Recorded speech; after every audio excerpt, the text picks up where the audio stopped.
32. Dia datang. Aku dihadapkan pada situasi yang membingungkan. Meskipun aku sudah yakin akan berpisah dengan Mas Bimo, tetapi aku tidak ingin jika dia menilaiku memiliki hubungan dengan laki-laki lain. Alasan perpisahan kami tetap berasal dari kesalahan yang dia lakukan. Lagipun, aku tidak pernah dekat dengan Andrew selama ini. Namun, entah apa yang membuat dirinya mengaku merindukanku. Dia membuatku harus berpikir keras untuk memberikan penjelasan kepada Mas Bimo. Aku memilih untuk tidak memberikan respon ketika Andrew bercerita panjang lebar tentang usahanya untuk mencari keberadaanku. Dia tidak tahu kalau saat ini Mas Bimo juga turut mendengar apa yang dia ucapkan. Akhirnya, aku pun meraih ponsel dari laki-laki yang masih berstatus sebagai suamiku itu, lalu mematikan telepon. Kenapa kamu matiin teleponnya? Apa ini alasan kamu meminta pisah dariku? Mas Bimo langsung melontarkan pertanyaan itu kepadaku. Aku sengaja matiin supaya kamu gak makin sakit hati. Tapi untuk apa kamu sakit hati? Toh kamu juga gak pernah mencintaiku. Jadi, rasa cemburu itu gak mungkin ada. Aku mencoba santai menjawab pertanyaannya, supaya dia tidak curiga tentang Andrew. Sejak kapan kamu berpikiran seperti itu? Jadi, apa arti hubungan yang kita bina selama ini? Apa kamu pikir semua itu terjadi bukan karena cinta? Sudah berapa kali aku katakan kalau aku sangat mencintaimu. Mas Bimo memegang kedua lenganku. Kamu gak akan ngerti apa arti cinta. Jadi, menurut kamu seperti apa arti cinta? Tidak menyakiti pasangannya dan tidak selingkuh. Ini lagi yang kamu ungkit. Aku udah bersumpah kalau aku udah lama gak berhubungan dengan wanita itu. Dan kamu janji akan mencoba membuka hati lagi untukku. Bukan itu yang membuatmu ingin pisah dariku. Apa karena laki-laki yang menelponmu? Siapa dia? Aku gak pernah tahu kalau kamu punya teman yang bernama Andrew. Mungkin ini saat yang tepat untuk menceritakan semuanya kepada Mas Bimo. Aku tidak perlu lagi menjaga perasaannya seperti dulu. Toh aku dan dia akan segera berpisah dan tidak memiliki hubungan apa-apa lagi. Kami hanya akan menjadi masa lalu. Dia menantu yang orang tuaku inginkan. Tapi aku justru menolak dan memilih laki-laki yang akhirnya menyakitiku. Aku pun dengan yakin mengatakan kebenaran itu. Ternyata sedekat itu kalian berdua. Dia berani bilang kangen sama kamu. Apa dia gak tahu kalau kamu punya suami? Dia tahu banget. Tapi mungkin dia juga tahu kalau hubungan kita akan berakhir. Karena sebelumnya aku udah cerita ke kakak iparku.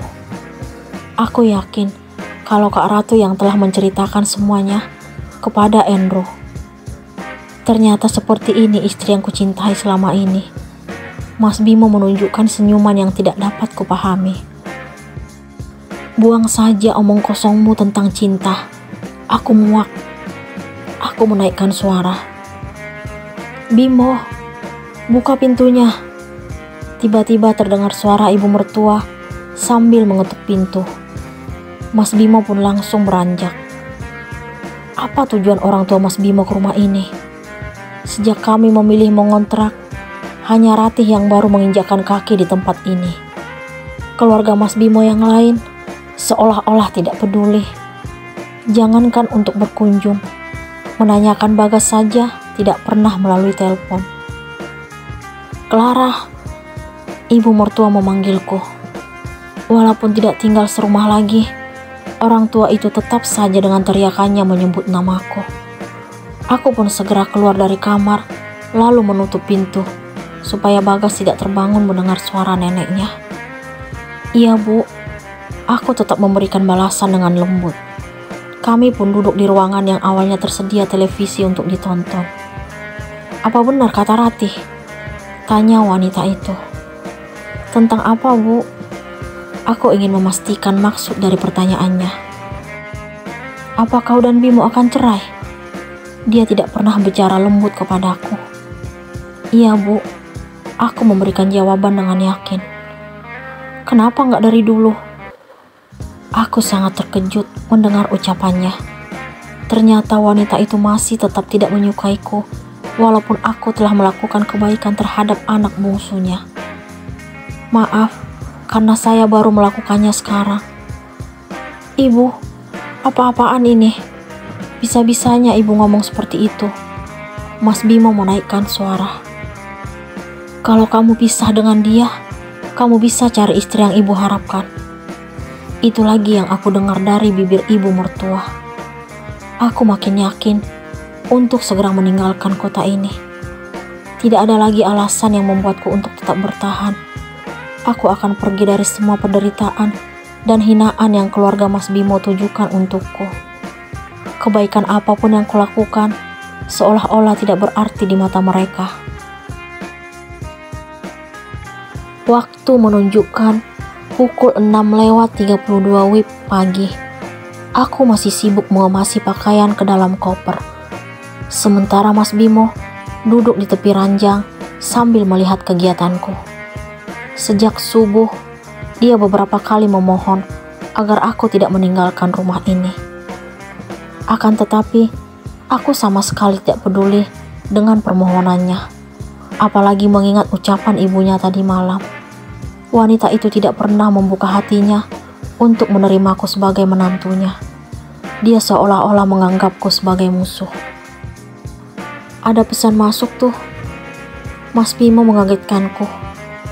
Mungkin karena terlalu fokus, aku tidak mendengar getaran ponselku. Aku pun segera meraih benda itu dari samping koper. Ternyata pesan masuk dari Bu Dewi. Apa Bimo nggak tahu kalau ibunya didatangi istri selingkuhannya? Aku terkejut membaca isi pesan tersebut. Serius Bu? Kapan? Tanya aku penasaran. Sekarang Klah? Sepagi ini? Iya, ibu juga heran. Ini seperti karma yang datang tiba-tiba. Baru tadi malam, ibu mertua kembali melukai hati dan perasaanku. Tetapi pagi ini, beliau langsung mendapatkan balasan atas perbuatannya. Ternyata aku tidak perlu mengeluarkan cara untuk memberikan pelajaran untuknya. Kenapa ibu mertua atau suaminya tidak menghubungi Mas Bimo? Biasanya, mereka selalu membutuhkan bantuan anak laki-laki mereka jika sedang dalam kesulitan. Selama ini, hanya Mas Bimo yang selalu diingatkan agar berbakti kepada orang tua. Terima kasih atas infonya, Bu. Aku kembali membalas pesan Bu Dewi. Siapa yang kirim pesan? Tanya Mas Bimo. Dia masih saja ingin tahu tentangku. Bu Dewi, jawabku singkat. Pagi-pagi gini udah chat kamu. Mau ngajak ngerumpi? Entah kenapa Mas Bimo yang dulu dan sekarang sangat jauh berbeda. Sebelumnya, dia tidak pernah asal memberikan tuduhan. Jangan asal nuduh. Kamu akan berterima kasih pada beliau kalau kamu udah tahu isi pesannya. Aku pun menyerahkan ponselku kepadanya.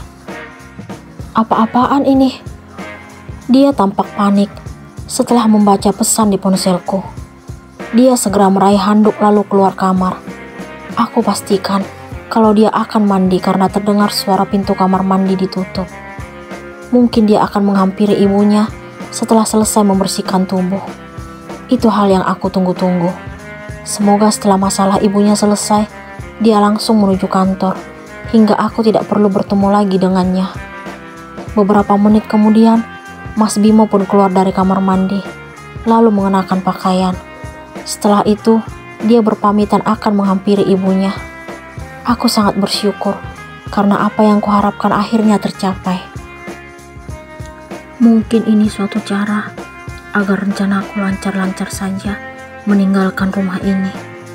Jika ibu mertua tidak didatangi istri dari selingkuhannya pagi ini, aku tidak yakin kalau Mas Bimo akan santai melihat kepergianku.